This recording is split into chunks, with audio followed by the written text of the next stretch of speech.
السلام علیکم۔ کمرے میں داخل ہوتے ہوئے ہرمن نے حیرت سے خالی بیڈ کو دیکھا تھا۔ مدھم خوابناک روشنی میں وہ اسے کھڑکی کے قریب نظر آیا تھا۔ باہر رات کی تاریکی میں جانے وہ کیا تلاش کر رہا تھا کہ اس کے قریب آ جانے کے باوجود بے خبر تھا۔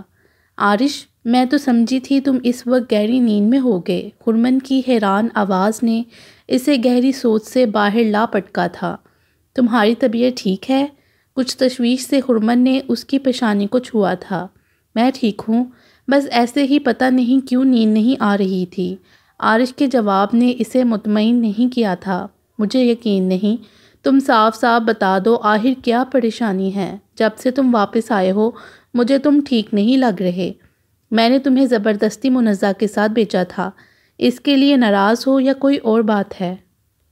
یقین کر لو کوئی بات نہیں ہے، بس نیند کا ٹائم آؤٹ ہو جانے کی وجہ سے نیند روٹ گئی ہے۔ مگر مجھے ایسا کیوں لگ رہا ہے کہ تم اپنے دل کی کوئی بات مجھ سے چھپا رہے ہو؟ اس کی مشکوک نظروں پر عارش نے سنجیدہ سی مسکراہٹ کے ساتھ اسے اپنے ساتھ لگایا تھا۔ دل کی بات کہتا ہوں تو بیزار ہوتی ہو، چھپاتا ہوں تو بولنے پر مجبور کرتی ہو۔ تم مجھے کسی صورت سانس لینے دو گی بھی یا نہیں؟ زیادہ مت بولو، اس کے گریبان سے لگی وہ ناراضگی سے بولی تھی۔ اور سنو، اس ہفتے جب تم مجھے پک کرنے ریڈیو اسٹیشن آؤ گے تو ہم وہیں سے گھر جائیں گے۔ میں 2 ہفتوں سے وہاں نہیں گئی۔ دوسرا دن چھٹی کا ہوگا، مجھے قرآن خوانی کا اہتمام کرنا ہے۔ میں چھٹی کا سارا دن بھی وہیں گزار دوں گی، ٹھیک ہے؟ جیسا تم چاہو۔ وہ غائب دماغی سے بولتا مکمل اس کی طرف متوجہ نہیں تھا۔ کھلے دروازے سے اندر داخل ہوتا وہ ہرمن کی طرف بڑھا تھا، جو سنجیدہ چہرے کے ساتھ ڈائننگ روم کی طرف چلنے کا اشارہ دے گئی تھی۔ پہلی نظر ان پر ہی پڑی تھی جو دوبارہ اس کی جانب دیکھنے سے گریز کر گئے تھے۔ فرحان بھی وہاں موجود تھا۔ بیٹھو، فاروق بھائی کچھ بات کرنا چاہتے ہیں، عارش نے کہا تھا۔ نہیں، میرے پاس زیادہ وقت نہیں ہے، بیٹھنے سے انکار کرتے ہوئے وہ فاروق کی طرف متوجہ ہوا تھا۔ میں یہاں کوئی بات کرنے نہیں آیا ہوں، کیونکہ اس کی کوئی گنجائش نہیں ہے۔ میرے سر پر تو بوجھ تھا، میں بس اسے اتارنے آیا ہوں، ورنہ مجھ پر یہ الزام بھی لگنا مشکل نہیں کہ تنہا ہر چیز پر قبضہ کرنے کے لیے میں نے۔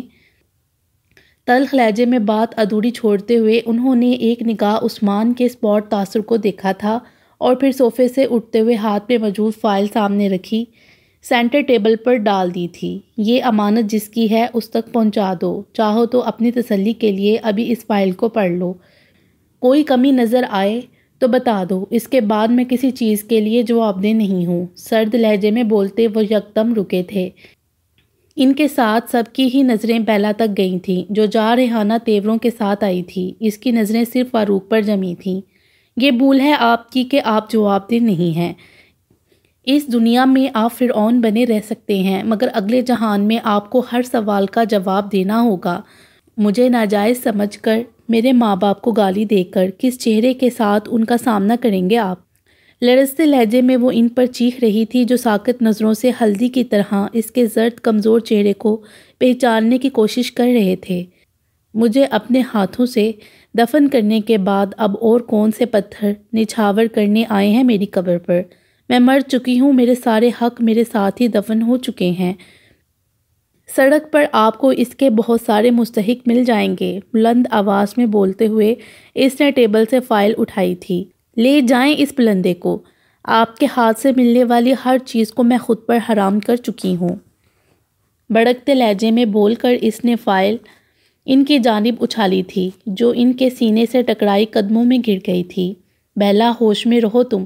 عثمان کو اس کی اس حرکت پر اچانک ہی غصہ آیا تھا، کیونکہ یہ سب اس کے لیے بھی غیر متوقع تھا۔ میں اپنے پورے ہوش و حواس میں ہوں، وہ بھڑک کر عثمان پر چیخی تھی۔ ان کو معلوم ہونا چاہیے کہ سڑتی لاش کو نہ کسی دن دولت کی ضرورت ہوتی ہے، نہ کسی خیرات کی۔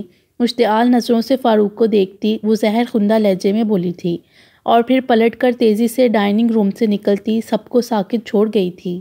فاروق کے چہرے پر پھیلی تاریکی نے پتہ نہیں کیوں عثمان کو دھچکا سا پہنچایا تھا۔ دھیرے دھیرے قدم بڑھاتا وہ ان کے مقابل آیا تھا۔ وہ جو کچھ کہہ گئی ہے اس سب کے لیے میں آپ سے معافی مانگتا ہوں۔ وہ نہیں جانتا تھا کہ کس طرح بے اختیار وہ یہ بول گیا تھا۔ دوسری جانب ہرمن نے شدید بے یقینی سے عارش کی جانب دیکھ کر شاید تصدیق مانگی تھی کہ کیا واقعی عثمان یہ سب فاروق سے کہہ چکا ہے، جبکہ فاروق نے بس ایک خاموش نگاہ اس پر ڈالی تھی جو ان کے پیروں کے پاس گری فائل کو اٹھا رہا تھا۔ جس کا حق تھا وہی دستبردار ہو چکی ہے تو اب آپ پر کوئی بوجھ نہیں ہونا چاہیے، آپ نے اپنا فرض پورا کیا ہے۔ فاروق کی خاموشی پر عارش بولنے پر مجبور ہوا تھا۔ دوسری جانب عثمان نے فائل قریب موجود فرحان کے حوالے کر دی تھی۔ اس کے بعد فاروق کسی بھی جانب دیکھے بغیر ڈائننگ روم سے نکل گئے تھے۔ فرحان ان کے پیچھے ہی گیا تھا۔ سوگواری سی خاموشی میں گرے وہ تینوں ایک دوسرے کو دیکھ کر رہ گئے تھے۔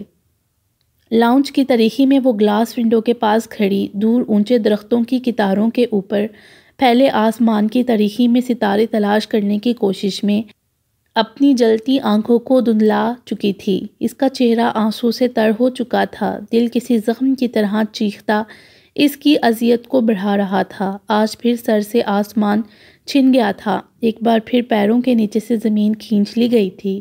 وہ زندگی میں دوبارہ کبھی ان کو نہیں دیکھنا چاہتی تھی، مگر پھر بھی وہ ان کا سامنا کرنے پر آج مجبور ہو گئی تھی۔ وہ ان کو بتانا چاہتی تھی کہ وہ ان سے کتنی نفرت کرتی ہے، مگر یہ تو وہ بھی جانتے ہوں گے کہ اس کی نفرت مقابلہ نہیں کر سکتی اس نفرت کا جو نفرت وہ اس سے ازل سے رکھتے ہیں۔ اس کی گھٹی گھٹی سسکیوں میں شدت آتی جا رہی تھی، قدموں کی آہٹ بھی سنائی نہیں دی تھی۔ آخر وہ کس طرح اس کے درد سے بے خبر رہ سکتا تھا، کس طرح اسے گٹ گٹ کر روتے دیکھ کر دور رہ سکتا تھا۔ اسے شانوں سے تھام کر عثمان نے اس کا رخ اپنی طرف موڑا تھا۔ کیا صرف انہی کو حق ہے نفرت کرنے کا؟ کیا صرف وہی اذیت دینے کا حق رکھتے ہیں؟ برستی آنکھوں سے اسے دیکھتی وہ زنجیروں کی زرد میں تھی۔ ایک بار مجھے مار کر انہیں سکون نہیں ملا، وہ بار بار مجھے مارنا چاہتے ہیں، وہ میری کتنی قبریں تیار کریں گے۔ اس کے سینے سے لگی وہ بھلک اٹھی تھی۔ آج جس قدر رونا چاہتی ہو رو لو، سارے آنسو بہا دو، میں تمہیں نہیں روکوں گا، مگر آج کے بعد تمہاری آنکھوں میں کوئی آنسو نہ دیکھوں۔ تمہیں مجھ سے وعدہ کرنا ہوگا کہ تم کسی کے لیے اپنی آنکھوں میں آنسو نہیں آنے دو گی۔ اس کے لرزتے کانپتے وجود کو باہوں کے مضبوط ہزار میں چھپائے وہ حتمی لہجے میں بولا تھا۔ گیلے بالوں سے ٹاول اس نے اتارا ہوا تھا جب کال بیل پر وہ چونک اٹھی تھی۔ اس وقت عثمان کی آمد نے اسے حیرانگی میں مبتلا کیا تھا، مگر خاموشی سے وہ اس کے اندر آنے سے پہلے ہی پلٹ کر کچن کی سمت بڑھ گئی تھی۔ اس نے تو ابھی رات کا کھانا بنانے کی تیاری بھی نہیں کی تھی، لہٰذا عجلت میں اس نے فریج سے شامی کباب نکال لیے تھے۔ فی الحال چائے کے ساتھ وہ یہی اہتمام کر سکتی تھی۔ تم کیا کر رہی ہو؟ عثمان کی آواز پر وہ پلٹی تھی۔ میرے لیے کچھ کرنے کی ضرورت نہیں ہے کیونکہ ہم باہر جا رہے ہیں۔ بغور عثمان نے اسے دیکھا تھا۔ کل رات بے تحاشا برسنے کے بعد اس کی آنکھیں ہی نہیں چہرہ بھی دھل کر شفاف ہو چکا تھا۔ باہر؟ مگر کیوں؟ بیلا نے حیرانی سے اسے دیکھا تھا، مگر اگلے ہی پل کچھ جزبز ہوئی تھی جب وہ گہری نظروں سے اسے دیکھتا مزید قریب ہوا تھا۔ کیونکہ آج میں سارے کام چھوڑ کر تمہارے لیے واپس آیا ہوں اور تمہارے قریب رہنا چاہتا ہوں۔ اس کے رخسار کو نرمی سے چھوتا وہ مدھم لہجے میں بولا تھا۔ محبت سے لبریز اس کی روشن آنکھوں سے وہ نظر نہیں چرا سکی تھی۔ دوسری جانب اسے اپنی طرف اس طرح ٹکٹکی باندھے دیکھ کر عثمان کے لبوں کی تراش میں معنی خیز مسکراہٹ ابھری تھی۔ شرارتی انداز میں اس نے جس طرح پلکیں جھپکائی تھیں، بیلا کے رخسار تپ اٹھے تھے۔ گڑبڑا کر اس کے سامنے سے ہٹتی وہ تیزی سے کچن سے نکلی تھی۔ جلدی تیار ہو جاؤ، میں انتظار کر رہا ہوں۔ عثمان نے پیچھے سے تاکید کی تھی، تبھی کال بیل نے اسے متوجہ کیا تھا۔ دروازہ کھول کر اس نے آنے والے چہرہ دیکھتے ہی دروازہ پھر سے بند کر دیا تھا، مگر ایک لمحے کے بعد واپس دروازہ کھولتے ہوئے اس نے احتراماً تھوڑا جھک کر ہرمن کو اندر آنے کا اشارہ کیا تھا، جو حشمگیر نظروں سے اسے دیکھ رہی تھی۔ تم بیلا کے ساتھ کہیں جا رہے ہو؟ اس کی کڑی نظروں پر وہ بس اسے دیکھ کر رہ گیا تھا۔ دیکھو بھائی، میں تمہارے کسی پلان میں گڑبڑ کرنے نہیں آئی ہوں، میں تو بس عارش کے کہنے پر ذرا تصدیق کرنے آئی ہوں۔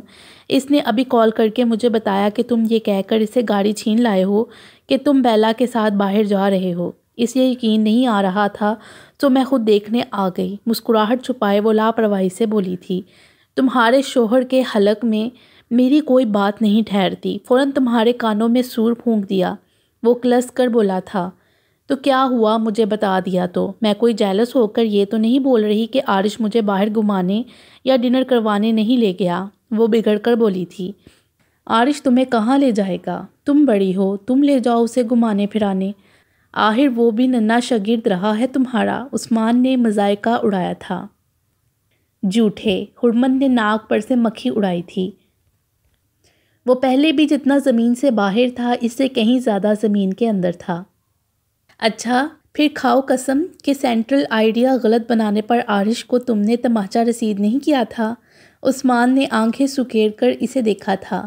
غرق ہو دل ملا کر اسے گھورتی وہ بیلا کے کمرے کی طرف بڑھی تھی۔ ایک ہو تو چکا ہے غرق تمہاری آنکھوں میں ڈیر استانی، عثمان نے ہنستے ہوئے مزید اسے تپایا تھا۔ ٹیرس پر آتے ہوئے چبھتی ہوئی تیز خنک ہوا کے ساتھ برستی پھواروں نے اسے مزید تشویش میں مبتلا کیا تھا۔ گیٹ پر کہیں بھی عثمان کی واپسی کے آثار دکھائی نہیں دے رہے تھے، سو وہ واپس پلٹ آیا تھا۔ دونوں کے فون بن جا رہے تھے۔ کہاں گئے ہیں یہ دونوں؟ گلاس ڈور بند کرتا وہ اس سے مخاطب تھا جو صوفے پر گم کمبل میں دبکی ٹی وی اسکرین کی طرف ہی متوجہ تھی اور اتنی محو تھی کہ اس نے شاید عارش کی بات ہی نہیں سنی تھی۔ حیرت سے اس کی محویت پر عارش نے اسکرین پر حرکت کرتے منظر کو دیکھا تھا۔ سماعتوں کو پرسکون کرتی آرکیسٹرا کی مدھم دھن کے ساتھ وہ جوڑا ہاتھ تھامے ایک دوسرے کی آنکھوں میں کھویا بڑے رومانٹک ماحول میں روایتی انگریزی اولڈ رقص میں مگن تھا۔ ریڈیو جوائن کرنے کے بعد تم میوزک کے معاملے میں کافی باذوق ہو گئی ہو۔ شرٹ کی سلیوز کونیوں تک چڑھاتے ہوئے وہ مسکراتی نظروں سے اسے دیکھ رہا تھا جو اپنے بال سمیٹتی کیچر کی تلاش میں ادھر ادھر ہاتھ مار رہی تھی، مگر اگلے ہی پل ہول اٹھی تھی جب عارش نے اپنے ٹھنڈے یخ ہاتھوں میں اس کا گرم ہاتھ پکڑ لیا تھا۔ تم تو اتنی حسرت سے دیکھ رہی ہو، وہ اتنا مشکل کام نہیں ہے، چلو اٹھو ورنہ میوزک رک جائے گا۔ اس کے سنے بغیر عارش عجلت میں ہی اسے اپنے مقابل لے آیا تھا۔ یہ کیا بے وقوفی ہے، مجھے نہیں آتا یہ سب۔ جنپی ہنسی کے ساتھ حرمت نے اسے روکنے کی کوشش کی تھی، مگر انسنی کیے عارش نے اس کا دوسرا ہاتھ اپنے شانے پر رکھا تھا اور اپنا بازو اس کی پشت کے گرد حائل کر دیا تھا۔ اگر تم نے اپنے پیر سے میرے پیر کو ذرا بھی نقصان پہنچایا تو حشر دیکھ لینا اپنا۔ ہنسی کے درمیان اسے وارن کرتے ہوئے وہ درمیان میں فاصلہ رکھنے کی ہر ممکن کوشش کر رہی تھی۔ تم بس اپنا دھیان مجھ پر رکھو اور باقی سب مجھ پر چھوڑ کر مطمئن رہو۔ ہلکے ہلکے متحرک قدموں کے ساتھ وہ ہدایت دے رہا تھا۔ کیوں؟ تمہارے اندر ایسا کیا ہے جو میں اپنا دھیان تم پر خرچ کروں؟ گردن اکرائے نحوت سے اس کی آنکھوں میں دیکھتی وہ غرور کی حدود پر دکھائی دے رہی تھی۔ جواباً بے باک نگاہوں سے عارش نے اس کی پلکوں پر گری آتی تراش شدہ لٹوں کو ہلکی سی پھونک مار کر پڑے ہٹایا تھا، جبکہ گھبرا کر پلکیں کھینچتے ہوئے حرمت کے پیروں کا ردم ٹوٹا تھا، مگر وہ بر وقت ہی کچھ اس طرح سنبھال چکا تھا کہ ہر فاصلہ ہی ختم ہو گیا تھا اور اس کے ساتھ ہی میوزک کا اختتام بھی ہو گیا تھا۔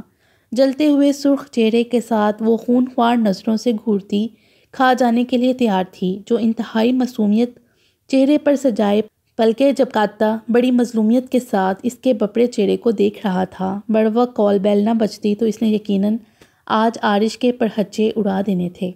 گیٹ کھولو جا کر۔ اس کی چنگھاڑ پر وہ مشکل مسکراہٹ چھپائے بڑی فرما برداری سے لانڈ سے نکل گیا تھا۔ گھسیلی نظریں اس کی پشت سے ہٹاتی وہ صوفے سے اپنی گرم شال اٹھا کر سر پر ٹھیک کرنے لگی تھی۔ گیٹ کھول کر ایک طرف ہٹتے ہوئے اس نے حیرت سے عثمان کے بے انتہا سنجیدہ چہرے کو دیکھا تھا اور پھر بیلا کو، جس کی آنکھوں میں موٹے موٹے آنسو تہ رہے تھے۔ کیا ہوا؟ عارش دنگ ہوا تھا۔ اگر عثمان فوراً بیلا کو روکتے ہوئے عارش کو پرے نہ ہٹاتا تو وہ یقیناً اس کے سینے سے لگتی پھوٹ پھوٹ کر مزید رونا شروع کر دیتی۔ اندر جا کر ماتم کر لو۔ بیلا کو گڑکتے ہوئے عثمان نے اندر بڑھایا تھا۔ اتنی مشکل سے اس کا رونا بند کروایا تھا، مگر تم آ گئے اپنا چہرہ لے کر۔ دنیا کی کوئی عورت تمہارے سامنے ہنس نہیں سکتی، بس رو سکتی ہے۔ وہ خواہ عارش پر بگڑا تھا۔ آخر ہوا کیا ہے؟ کس کا غصہ مجھ پر اتار رہے ہو؟ عارش حیران پریشان اس کے پیچھے آیا تھا۔ کیا کیا ہے اس نے؟ بتاؤ مجھے، ابھی تمہارے سامنے اسے ادھیڑتی ہوں۔ روتی ہوئی بیلا کو ساتھ لگائے وہ عثمان کو گھور رہی تھی۔ پوری بات سن لو پہلے، مجھ پر گرانے کی ضرورت نہیں ہے۔ عثمان مزید بگڑا تھا۔ اچھا اب بتا بھی دو، ہوا کیا ہے؟ عارش ضد چھوا تھا۔ ہونا کیا تھا؟ اچھا خاصا آؤٹنگ کرنے کے بعد کینڈل لائٹ ڈنر لے کر واپس آ رہے تھے کہ نازل ہو گئے موت کے فرشتے۔ چمکتا ہوا سامان دکھا کر گاڑی سائڈ پر رکھوا لی۔ کیا کہہ رہے ہو؟ ہرمن نے ہول کر بیلا کو بھی دیکھا تھا۔ زیادہ نقصان تو نہیں ہوا؟ عارش تشویش میں مبتلا ہوا تھا۔ اس کی وجہ سے ہونے والا تھا نقصان۔ ناگوار نظروں سے اس نے بیلا کی طرف اشارہ کیا تھا۔ ڈٹ گئی اپنی بات پہ کہ اپنا سیل فون نہیں دوں گی۔ میں نے زبردستی اس سے فون لے کر ان لوگوں کے حوالے کیا، ورنہ وہ روکنے والے تھے۔ یہ کیا بے وقوفی کی تم نے؟ اسٹریٹ کرائم کی سنگینی سے کیا تم واقف نہیں ہو؟ کس طرح معمولی چیزوں کے لیے انسانی جان کو ضائع کر دیا جاتا ہے۔ سیل فون دوبارہ بھی مل سکتا ہے، لیکن اگر کوئی اور نقصان ہو جاتا تو اس کا ازالہ کون کر سکتا تھا؟ عارش نے کافی ناراضگی سے بیلا کو دیکھا تھا۔ میں اس لیے نہیں رو رہی کہ مجھے فون چھین جانے کا دکھ ہے، مجھے افسوس اس بات کا ہے کہ ان لوگوں نے میرے سر پر ریوالور رکھ دیا اور یہ خاموشی سے دیکھتا رہا۔ بیلا نے روتے ہوئے غصے کا اظہار بھی کیا تھا۔ بات سنو، نہ میں جیمز بانڈ کی اولاد ہوں، نہ کسی مووی کا ہیرو ہوں۔ اگر میں ان سے بھڑ جاتا تو 2 منٹ میں تمہارے سر کے 4 ٹکڑے ہو جاتے۔ انہوں نے شرافت سے مانگا، میں نے دے دیا۔ تمہاری موجودگی میں ہیرو بننے کی کوشش میں کر بھی نہیں سکتا تھا۔ شکر ہے تم نے عقل مندی کا ثبوت دیا، عارش نے کہا تھا۔ اور اگر وہ حد سے آگے بڑھتے تب بھی تم اس عقل مندی کا مظاہرہ کرتے؟ ہرمن نے ناگوار نظروں سے عثمان کو دیکھا تھا۔ اب تم مزید میرا دماغ خراب مت کرو، وہ لوگ حد میں تھے تو میں نے بھی خود کو شانت رکھا۔ ہر جگہ طاقت استعمال نہیں کی جاتی۔ تم اس سے پوچھو، سیل فون کے علاوہ ان لوگوں نے اس سے کوئی چیز نہیں لی، حال ہی تو میری جیبیں ہوئی ہیں۔ عثمان ہتھے سے اکھڑا تھا۔ کیا فائدہ تمہاری فیم کا اور چہرے کا؟ ذرا لحاظ بھی نہ رکھا ان لفنگوں نے، ہرمن تل ملا کر بولی تھی۔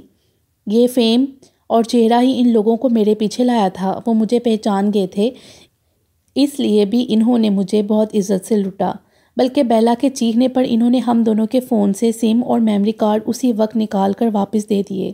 واقعی؟ عارش بے یقین ہوا تھا۔ یہ تو کمال ہی ہو گیا، ورنہ یہ لوگ اتنا ٹائم کب لیتے ہیں نکالنے میں؟ بیلا تم رو مت، تمہارے لیے نیا سیل فون کل ہی لا دوں گا، خوش ہو جاؤ۔ چلو اب جو ہوا اس پر مٹی ڈالو۔ بلا ٹلی سر سے۔ بیلا کے شانے تھپتھپا کر ہرمن نے تسلی دی تھی۔ تم دیکھنا اب میں کیا کرتا ہوں۔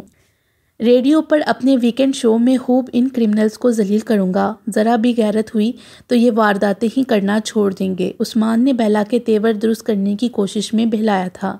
میری بلا سے تم کچھ بھی کرو، مگر اب میں تمہارے ساتھ کہیں نہیں جاؤں گی۔ غصیلی نظروں سے اسے دیکھتی وہ تیزی سے لاؤنج سے جو نکلی تو ہرمن کے پکارنے پر بھی نہیں رکی تھی۔ کھڑے کیوں ہو، جاؤ اس کے پیچھے۔ ہرمن نے بنا کر عثمان کو دیکھا تھا۔ اس کو سمجھا لو، میری بے عزتی پر بہت خوش ہوتا ہے۔ عثمان نے عارش کے مسکراتے چہرے کو گھورا تھا۔ جانے سے پہلے میری گاڑی کی چابی دو۔ عارش کو یاد آیا تھا، کل ذرا گاڑی کی حاضری گراج میں لگوا دینا۔ چابی اسے دیتے عثمان چور سے انداز میں بولا تھا، کیا ہوا میری گاڑی کو؟ عارش بھگ سے اڑا تھا۔ میرا کوئی قصور نہیں، بیلا کے رونے دھونے کے چکر میں کچھ ڈس بیلنس ہو گیا۔ 1-2 ڈنٹ ہی تو پڑا ہے یار۔ عارش کے چڑھے پاڑے پر وہ بکھلایا تھا۔ 1-2 ڈنٹ کا مطلب سمجھتے ہو تم؟ عارش کے بھڑکتے لہجے پر عثمان نے بامشکل ہنسی روکتے ہوئے اسے شانت رہنے کا اشارہ کیا تھا، جبکہ عارش نے خون کے گھونٹ پیتے ہوئے صوفے پہ بیٹھی ہرمن کو دیکھا تھا۔ میری طرف مت دیکھو، میری طرف سے تم اسے باہر لے جا کر اس کا سر کچل دو، مگر یہاں کوئی دنگل مت کرنا۔ ہرمن نے بیزاری سے دامن چھڑایا تھا۔ اگر ڈنٹ 1-2 سے زیادہ ہوئے تو پھر یاد رکھنا تمہارے چہرے کے ڈنٹ کوئی کاؤنٹ نہیں کر سکے گا۔ خبردار جو تم اپنی گاڑی کا بدلہ میرے چہرے سے لیا۔ میرا چہرہ پبلک پراپرٹی ہے، میری روزی کا ذریعہ ہے، میں ایک بھی ڈنٹ اپنے چہرے پر برداشت نہیں کروں گا۔ عثمان اسے دمکاتا ہی رہ گیا، جو اسے کالر سے پکڑے لاؤنج سے نکل گیا تھا۔ چہرے پر نائٹ کریم کا مساج کرتے ہوئے اس نے وال کلاک کی سمت دیکھا تھا۔ کچھ دیر تک وہ مزید عثمان کی آمد کا انتظار کرتی رہی تھی۔ اس کے بعد بالوں کو ہیئر بینڈ میں جکڑتی دروازے کی سمت بڑھ گئی تھی۔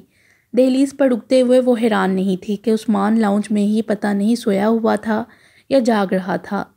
چند لمحوں تک اسے دیکھتے ہوئے وہ اس کی سنگت میں گزارے وقت کو ذہن میں تازہ کرتی رہی تھی۔ سارا وقت وہ کس طرح اپنی باتوں سے اس کے چہرے پر ہنسی لانے کی کوشش کرتا رہا تھا، اس کی تعریف میں زمین آسمان ایک کرتا رہا تھا، بار بار اپنے لفظوں سے اپنی آنکھوں سے یہ باور کرواتا رہا تھا کہ وہ اس کے لیے کتنی خاص ہے۔ اس کی محبت اور توجہ کا مرکز وہ تھی، اس کی ذات تھی۔ اس کی چاہتوں کے حصار میں وہ جیسے سرشار ہو گئی۔ کتنے دنوں بعد وہ خود کو ہلکا پھلکا محسوس کر رہی تھی۔ ان دونوں کی باتوں میں تیسرا کوئی نہیں تھا، اور اس وقت بھی وہ چاہتی تھی کہ درمیان میں کوئی ایسی چیز نہ ہو جو مزید کسی اذیت کی وجہ بنے۔ آنے والے دنوں کے لیے جو امیدیں ان دونوں نے ایک دوسرے سے باندھی تھیں، کسی صورت ان خوش کن امیدوں اور توقعات کو ٹھیس نہیں پہنچانا چاہتی تھی۔ گہری سانس بھرتی وہ اس کی جانب بڑھ گئی تھی۔ اس کی مدھم پکار پر عثمان نے آنکھوں سے ہاتھ ہٹا کر اسے دیکھا تھا اور پھر اس کے چہرے سے نظر ہٹاتا خاموشی سے اٹھ بیٹھا تھا۔ چند لمحوں تک وہ اس کے چہرے کی گہری سنجیدگی کو دیکھتی رہی تھی اور پھر اس کے قریب ہی صوفے پر بیٹھ گئی تھی۔ ہم اتنے خوش تھے، باہر کتنا اچھا وقت گزرا، اگر درمیان میں کچھ برا ہوا بھی تو ہمیں اب اس کو بھول جانا چاہیے۔ یہ بات تم مجھے سمجھا رہی ہو؟ عثمان نے اسے دیکھا تھا۔ تم تو رو رو کر یہ ثابت کرنا چاہ رہی تھیں کہ میں ایک بزدل انسان ہوں۔ آج مجھے معلوم ہوا کہ میں کتنا بے اعتبار ہو چکا ہوں تمہارے لیے، تمہارے بھروسے کے لائق بھی نہیں رہا ہوں۔ اس کی جانب دیکھے بغیر وہ جس طرح بجھے لہجے میں بولا تھا، بھلا تڑپ ہی تو اٹھی تھی۔ اگر ایسا ہوتا تو میں ہتھیار کی ضرورت میں کبھی والویلا نہ کرتی۔ مان، تمہاری وجہ سے مجھے اتنی ہمت ملی تھی، کیونکہ مجھے معلوم تھا کہ تم مجھے کچھ نہیں ہونے دو گے۔ تمہاری موجودگی میں مجھے کبھی کوئی نقصان نہیں پہنچ سکتا۔ ان لٹیروں نے مجھے مہرہ بنا کر تمہارے ہاتھ کی گھڑی تک اتروا لی تھی۔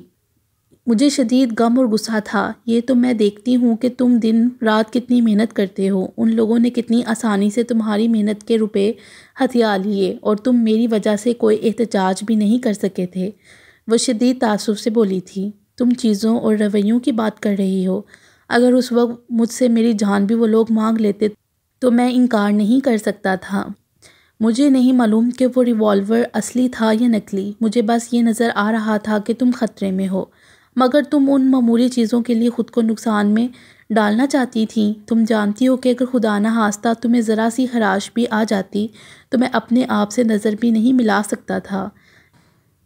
اس کے سنجیدہ لہجے پر وہ شرمندہ ہوئی تھی۔ مجھے معاف کر دو، میں تو بس غصے میں نے ہرمن سے الٹا سیدھا کہہ دیا، مگر میرے نزدیک تمہاری کوئی چیز معمولی نہیں ہے۔ میں اب تمہاری بیوی ہوں، اور بیوی کو اپنے شوہر کا خالی والٹ بھی بہت عزیز ہوتا ہے۔ اس کے حفت بڑے لہجے پر عثمان نے حیرت سے اسے دیکھا تھا۔ بہت ہی ناقابل یقین بات بتائی ہے تم نے، کیا واقعی تمہیں اپنے اور میرے تعلق کی خبر ہے؟ عثمان کے بے تاثر لہجے اور نظروں نے اس کے تاثرات کو بدلا تھا۔ میں اپنے غصے کی وجہ بیان کرنے اور بات کو ختم کرنے یہاں آئی تھی، مگر تم شاید بات کو بڑھا کر مجھے مزید شرمندہ کرنا چاہتے ہو۔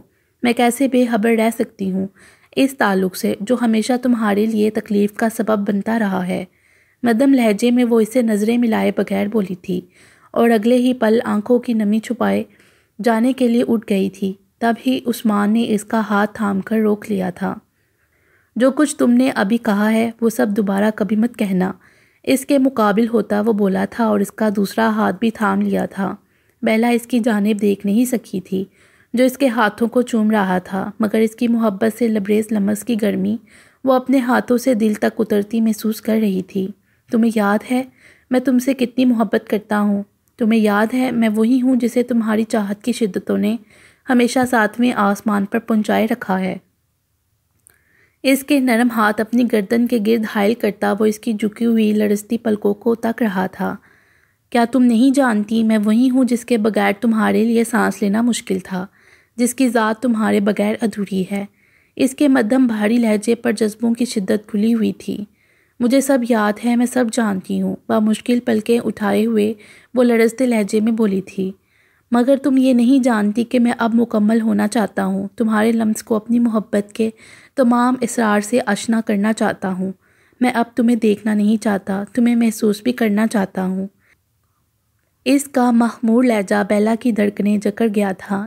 اس کی ساحر آنکھوں میں جذبوں کا تلاطم پیشانی کو عرق آلودہ کرنے لگا تھا۔ مضبوط حصار میں وہ سحر زدہ اور ساکت تھی۔ سانسوں کی تپش چہرے پر ہی نہیں وجود میں بھی جھلسا رہی تھی۔ محبت جب مہربان ہوتی ہے تو روح کھینچ لیتی ہے، اور یہ سچ پوری سچائی سے اس پر منکشف ہوتا ہے اس کی سانسیں بھی روک رہا تھا، باوجود اس کے کہ وہ جانتی تھی آج کی خوبصورت جلملاتی رنگوں سے بھرپور شام کا اختتام بھی بہت دلکش انداز میں ہوگا، مگر یہ دلکشی کسی قیامت سے کم بھی نہ ہوگی۔ سرد موسم کی بڑھتی شدت کے ساتھ آج کی رات شدید دھند میں لپٹی تھی۔ لیدر کی سیاہ جیکٹ کی پاکٹس میں ہاتھ اڑے سے وہ دھیمی رفتار کے ساتھ گیٹ کی سمت بڑھ رہا تھا۔ موسم کا ہی اثر تھا کہ آج اس پر انفلوئنزا کا حملہ ہو گیا تھا، جس کے باعث سر بھاری اور طبیعت بوجھل تھی۔ آج ہرمن اور عثمان کا ویکنڈ شو تھا۔ کچھ دیر پہلے ہی وہ اسے ریڈیو اسٹیشن ڈراپ کر کے لوٹا تھا، مگر واپس آ کر پارکنگ میں ہی اس نے فیصلہ کر لیا تھا کہ اوپر اپنے اپارٹمنٹ میں نہیں جائے گا، کیونکہ اسے معلوم تھا کہ اگر وہ گھر میں گیا تو یقیناً نیند غالب آ جانی تھی، یا پھر طبیعت کی خرابی کے باعث اسے واپس نیچے آنا اور ہرمن کو پک کرنے جانا بہت بھاری لگتا، لہٰذا اس کو اب گھر سے باہر یہ 2 گھنٹے گزارنے تھے۔ حالانکہ ہرمن نے کہا تھا کہ وہ عثمان کے ساتھ واپس آ جائے گی، گھر کی چابی بھی اس کے پاس ہے، سو وہ گھر پر آرام سے سو جائے، مگر ظاہر ہے وہ انکار کر گیا تھا۔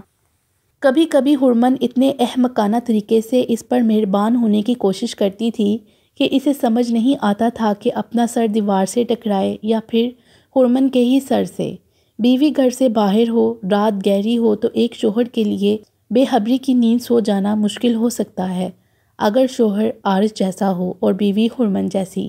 کبھی کبھی عارض کو خود پر حیرت ہوتی تھی کہ ہرمن کے لیے اتنا تنگ نظر ہونے کے باوجود کس طرح ہرمن کا اتنے لوگوں کے درمیان برداشت کر لیتا ہے، لیکن وہ مطمئن تھا کہ ہرمن اس دنیا میں اپنا ایک مقام بنا رہی ہے۔ وہ جتنا بھی اسے نظر انداز کرتی ہے، مگر اسے ہر قدم پر یاد ہوتا ہے کہ اس کی اپنی ایک باؤنڈری ہے، جس کے اندر وہ کسی کی بیٹی ہے، کسی کی بیوی اور عزت ہے۔ اپنی حدود کے اندر رہ کر وہ اگر اپنی ایک پہچان بنا رہی ہے اور اس میں خوش ہے تو اس کی خوشی اور کامیابی کے لیے عارض کو چند چیزیں تو برداشت کرنی ہی تھیں کہ بہرحال وہ اس حد تک بھی تنگ نظر نہیں تھا۔ اس کی یہ سپورٹ اور کچھ سمجھوتے ہرمن کے دل میں اسے خاص جگہ دے گئے۔ وہ یہ امید رکھتا تھا، اسے یقین تھا کہ آنے والے وقت میں ان دونوں کے درمیان روایتی ازواجی تعلق کے علاوہ بھی وہ سب کچھ ضرور ہوگا جس کی وہ توقع رکھتا تھا۔ محبت کے معاملے میں وہ ایک روایتی اور جنونی مرد تھا۔ اسے یاد تھا کہ وہ یک طرفہ محبت میں مبتلا ہو کر ایک ایسی ہستی کو اپنی زندگی میں لے آیا ہے جس کے نزدیک محبت بے اہم سی شے ہے، جبکہ وہ وقت کے ساتھ ساتھ مزید محبت کے معاملے میں شدت پسند ہوتا جا رہا تھا۔ اس شدت کو چھپائے رکھنا اس کے لیے مشکل بھی ہوتا تھا، کیونکہ اس معاملے میں وہ ہرمن کی تنقید یا ناپسندگی برداشت نہیں کر سکتا تھا۔ اس کے جذبوں کی بے حرمتی کرنا ہرمن کے لیے بہت آسان تھا، وہ جانتا تھا، مگر دل تھا کہ بس ایک بار اسے بھی اپنے لیے تڑپتا سسکتا دیکھنا چاہتا تھا۔ وہی شدت، وہی محبت کے دیپ اپنے لیے اس کی آنکھوں میں دیکھنا چاہتا تھا، اور اس کے لیے جانے اور کتنا کٹھن انتظار کرنا تھا۔ وہ اپنے صبر و ضبط کو قائم رکھنا چاہتا تھا، کیونکہ وہ کبھی ہرمن کو یہ نہیں بتانا چاہتا تھا کہ آج تک وہ اسے ایک روایتی سی بیوی کے طور پر قبول کرنے کے بعد بھی قبول نہیں کر سکا ہے۔ سڑک کے کنارے چلتے ہوئے اسے ایک بار پھر ہرمن کی فکر لاحق ہوئی تھی، کیونکہ یہ موسم ہمیشہ سے ہی اس کے لیے بہت خطرناک رہا تھا۔ شاید یہی وجہ تھی کہ اسے کچھ دنوں سے ہرمن کی طبیعت ناساز لگ رہی تھی۔ وہ جانتا تھا کہ اپنی کسی تکلیف کا ذکر وہ خود سے کبھی نہیں کرے گی، اس کے استفسار پر بھی وہ ٹالتی رہی تھی، مگر آج اس نے خود دیکھا تھا کہ ہرمن کو انہیلر کی ضرورت ہوئی تھی۔ اس کے ریڈیو جانے پر وہ تشویش میں مبتلا تھا۔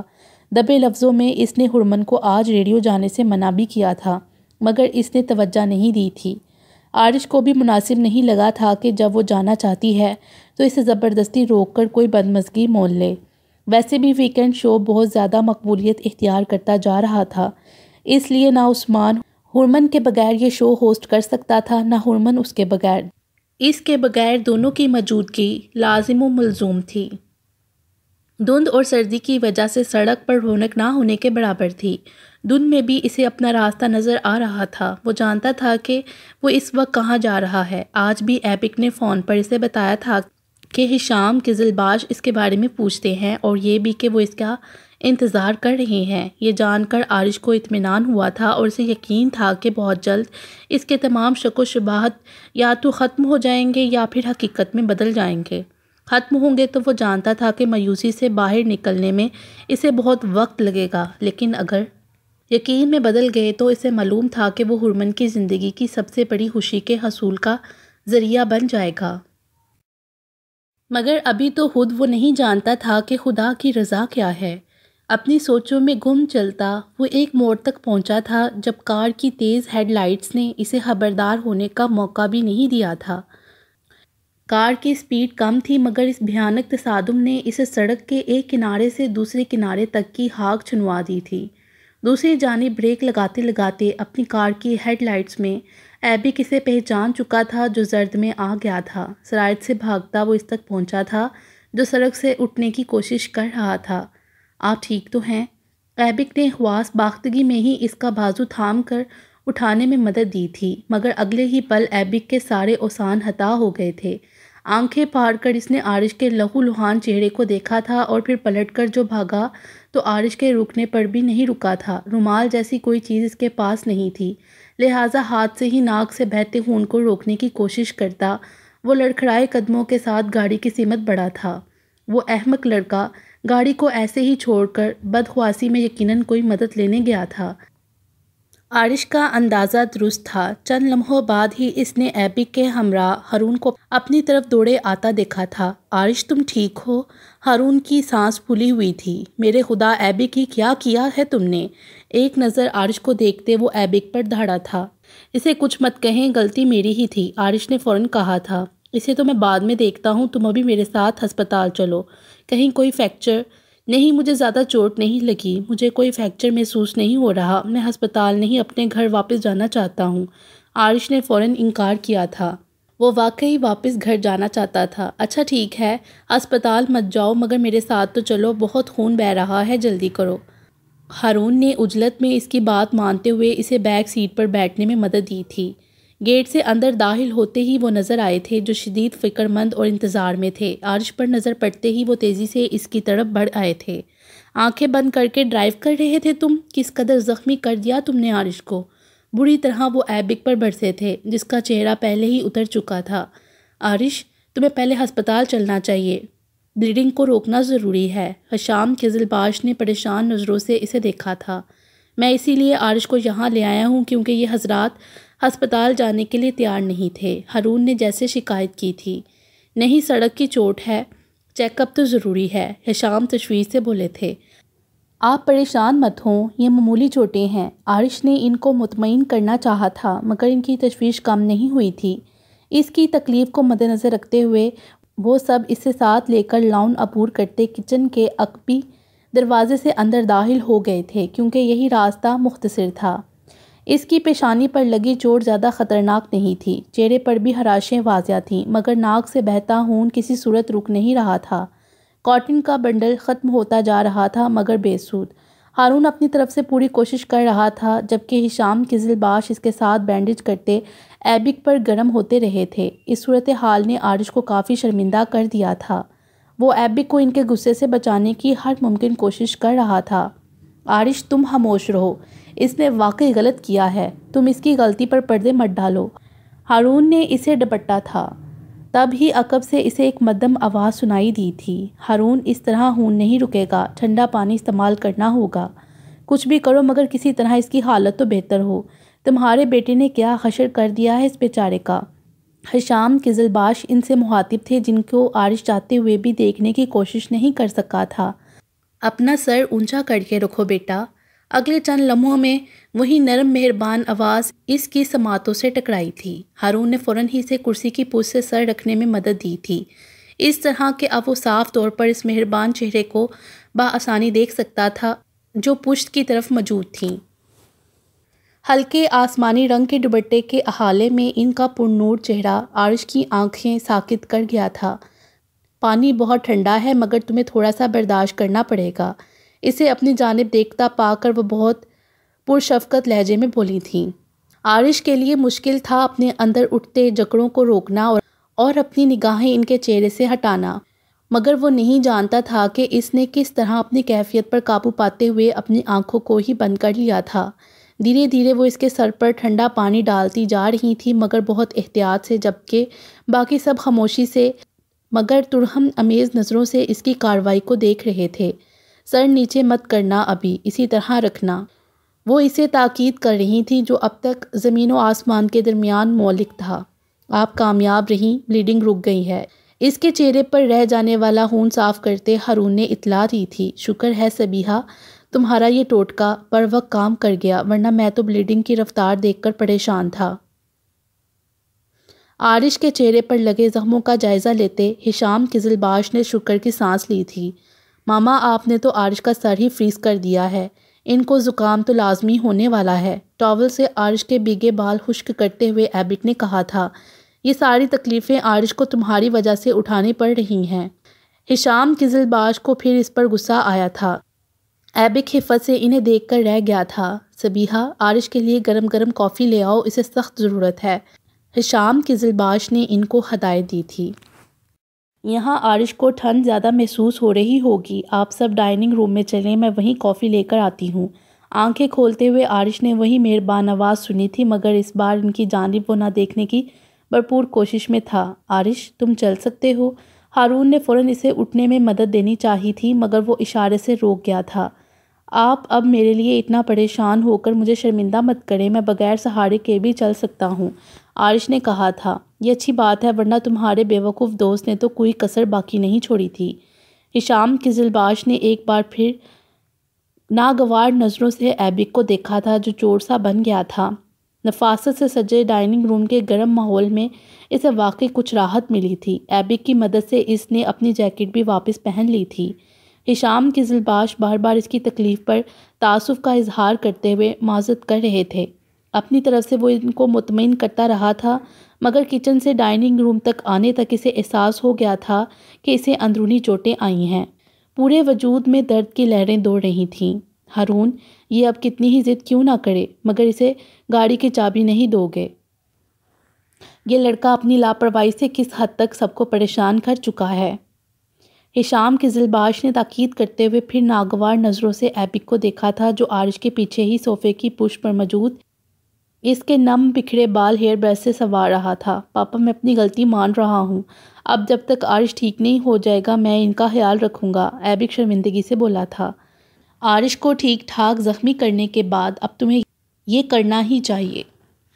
ہارون نے خشمگین نظروں سے ایبک کو دیکھا تھا۔ اگر ایسا ہے تو مجھے افسوس نہیں ہے اپنے زخمی ہونے پر، عارش نے ہلکی سی مسکراہٹ کے ساتھ کہا تھا، مگر اگلے ہی پل اس کی مسکراہٹ غائب بھی ہو گئی تھی۔ کافی لیے وہ اپنے مہربان چہرے کے ساتھ ڈائننگ روم میں داخل ہوئی تھیں۔ ایک گہری سانس لے کر عارش نے اپنی نظریں جھکا لی تھیں۔ خود کو کمپوز رکھنے کے لیے اسے کچھ وقت درکار تھا۔ تم نے سوچا تھا کہ پہلی بار صورتحال میں یہاں تمہاری آمد ہوگی؟ ہشام قزلباش بولے تھے۔ نہیں، میں نے ہرگز نہیں سوچا تھا کہ اس طرح یہاں آ کر آپ سب کو پریشان کروں گا، عارش نے جواباً کہا تھا۔ پریشان تو تمہیں کیا ہے اس بیوقوف لڑکے نے، نرم لہجے میں عارش کو ان کی سمت دیکھنا پڑا تھا، جو سامنے ہی ہشام قزلباش سے کچھ ہی فاصلے پر براجمان تھی۔ ماما، کم از کم آپ تو مجھے برا بھلا مت کہیں، ایک ناراضگی سے بولتا عارش کے ساتھ ہی آ بیٹھا تھا۔ یہ بتائیں، آپ واقعی میرے گھر آ رہے تھے یا کہیں اور جانے کا ارادہ تھا؟ عارش کا ارادہ جو بھی تھا، مگر وہ اپنا ایکسیڈنٹ کروانے تو ہرگز گھر سے نہیں نکلے تھے۔ کافی کے سپ لیتے ہوئے ہارون نے ایک بار پھر ایبک کو شرمندہ کیا تھا۔ میں واک کے لیے نکلا تھا تو سوچا آج تمہاری شکایت دور کر دوں۔ عارش نے ایبک کو دیکھا تھا۔ اتنے سرد موسم میں واک کے لیے نکلے تھے؟ کچھ عجیب کام نہیں کیا تم نے؟ ہارون نے مسکراتے لہجے پر وہ بس مسکرایا تھا۔ دوسری جانب خاموش بیٹھی سبیحہ بغور اس کا جائزہ لے رہی تھیں۔ ایبک کی وجہ سے غائبانہ تعارف تو پہلے ہی تھا، مگر آج وہ اسے دیکھ بھی رہی تھیں۔ ایبک نے اس کا اتنا ذکر کیا تھا کہ عارش سے ان کو کوئی اجنبیت یا جھجک محسوس نہیں ہوئی تھی، اور اس کی قابل رحم حالت دیکھنے کے بعد وہ تو اسے شدید ہمدردی بھی محسوس کر رہی تھیں۔ کچھ وقت باتوں میں مزید گزرا تھا، اس کے بعد عارش نے واپس جانے کی اجازت چاہی تھی۔ عارش، تمہیں ہارون کے ساتھ ہسپتال جانا چاہیے، ہشام قزلباش نے پھر اسے تاکید کی تھی۔ ہسپتال سے زیادہ اچھا ٹریٹمنٹ مجھے یہاں آپ سب سے مل گیا ہے، اس کے لیے میں آپ سب کا بہت شکر گزار بھی ہوں، لیکن اب کافی رات ہو چکی ہے، مجھے جانا ہوگا، عارش نے کہا تھا۔ آپ ایسا کیوں نہیں کرتے کہ آج رات یہیں رک جائیں؟ ایبک نے پرجوش ہو کر کہا تھا۔ یہ بالکل ٹھیک رہے گا، تمہیں آرام کی ضرورت ہے، بلا تکلف یہاں رک جاؤ۔ میں بھی یہی چاہتا ہوں، ہارون نے بھی تائید کی تھی، جبکہ عارش کچھ بخلایا تھا۔ نہیں، اس کی ضرورت نہیں ہے، میں خود کو کافی بہتر محسوس کر رہا ہوں، اس نے فوراً کہا تھا۔ پھر بھی تم یہاں رک جاؤ، یہاں سے گھر تک جانے میں تکلیف بڑھ بھی سکتی ہے۔ ہشام قزلباش نے بھی اصرار کیا تھا۔ بہت شکریہ، لیکن عارش نے کچھ کہنا چاہا تھا۔ یہ سب ٹھیک کہہ رہے ہیں عارش، سبیحہ نے براہ راست اسے مخاطب کیا تھا۔ تکلیف خدا نخواستہ اگر زیادہ بڑھ گئی تو گھر میں تنہا کس طرح آرام کر سکو گے؟ ان کے پرشفقت لہجے نے عارش کو ایک پل کے لیے الجھایا، مگر پھر حیران کیا تھا۔ آپ سے کس نے کہا کہ میں اپنے گھر میں تنہا ہوتا ہوں؟